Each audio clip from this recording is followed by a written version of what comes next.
যোৰহাটত আমাৰ এখন অসম কৃষি বিশ্ববিদ্যালয় আছে আৰু সেই অসম কৃষি বিশ্ববিদ্যালয়ৰ আণ্ডাৰত আমাৰ বহুতো গৱেষণা কেন্দ্ৰ আছে আৰু এই গৱেষণা কেন্দ্ৰত আমাৰ তিতাবৰত এটা আছে আৰু এই তিতাবৰৰ দ্বাৰাই আমাৰ এইটো জাত উদ্ভাৱন কৰা হৈছে বিটেচ শালি ধানৰ এটা অন্যতম ভাল জাত। এই জাতটোৰ এটা সুবিধা হৈছে কি আমি ষ্টেগাৰ্ড প্লেণ্টিং, তাৰমানে আমি ধৰক আমি পলমকৈ আমি ৰুব পাৰোঁ। ধৰক আপুনি জুনত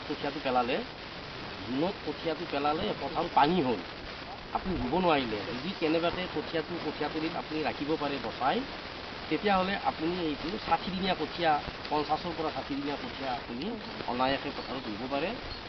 এই জাতটোৰ এটা সুবিধা হ'ল কি যে ইয়াৰ কোনো কাটি নধৰে, এইটো এটা সুবিধা যে কঠীয়া যদিও 55 দিন বা 60 দিন হ'লেও ইয়াৰ কোনো গুৰিত কাটি নধৰে, নধৰাৰ কাৰণে আমি এইটো দেৰিকৈ পুতিব পাৰোঁ। গতিকে আমি প্ৰথমবাৰৰ কাৰণে ইয়াত আমি এইটো এটা ডেমনষ্ট্ৰেশ্যন প্লট হিচাপে আমি কৰিছোঁ, কেনেকুৱা হয় চাইছোঁ।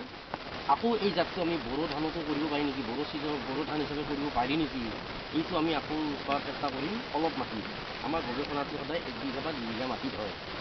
এতিয়া ঘটনা হ'ল কি আমি বীজ উৎপাদন বুলি ক'লে বীজটো উৎপাদন কৰিবলৈ হ'লে আমি কেতিয়া কাটিম ধানটো, মোৰ আজি এই মেইন কাঠখিনি কাটি দিম। এনে সাধাৰণতে যদি আমি খালোঁ হয়, আমাৰ কৃষকে কি কৰে যেতিয়া ধানটো খালে ইয়াতকৈও কেঁচাত কাটি দিয়ে। এনে যেতিয়া আমি বীজ হিচাপে কৰিম, বীজ হিচাপে কৰিলে আমাৰ যিটো মইশ্চাৰ বা পানীৰ পৰিমাণ থাকে সেইটো 12ৰ পৰা 14%, তাৰমানে শতকৰা 12ৰ পৰা 14% আহিব লাগে। সেই গতিকে ধানটো পথাৰত ভালকৈ শুকাব লাগে আৰু নহ'লে কটাৰ পিছত 2 দিন বা 3 দিন পথাৰত ওলোটাকৈ ভাঙি কোনো দিনে দি পেলাই এনেকৈ থ'লেও শুকায়। আৰু নহ'লে মৰাৰ পিছত আমি যদি ব্ৰাইট ছানশ্বাইন, তাৰমানে সূৰ্যৰ উজ্জ্বল পোহৰত যদি আমি 2 দিন বা 3 দিন ভালকৈ শুকাব পাৰোঁ, তেতিয়াহ'লে বীজত থকা যিটো জৈৱ পৰিমাণ সেইটো 12ৰ পৰা 14%লৈ অহা বুলি আমি ধৰি ল'ব পাৰোঁ।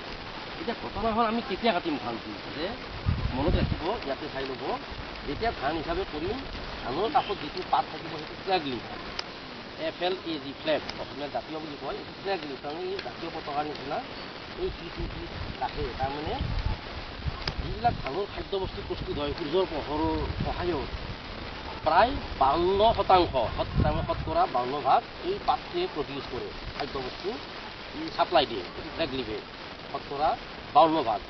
গতিকে এতিয়া আমি যেতিয়া বীজ হিচাপে ধান কৰিম, যেতিয়া ধানটো কেতিয়া কাটিম, এই পাতটো শুকাই খেৰৰ নিচিনা হ'ব লাগে, একদম কেঁচা এইটো হোৱা নাই। যদি এনেকৈ থাকে তেতিয়াহ'লে এইটো বীজৰ কাৰণে হোৱা নাই, ইয়াত এই ধানটো পুৰত হোৱা নাই, আমি সেইটো বুজি পাম। এইটো হৈছে কিন্তু চবৰে একেলগে সমানে হ'ব লাগিব।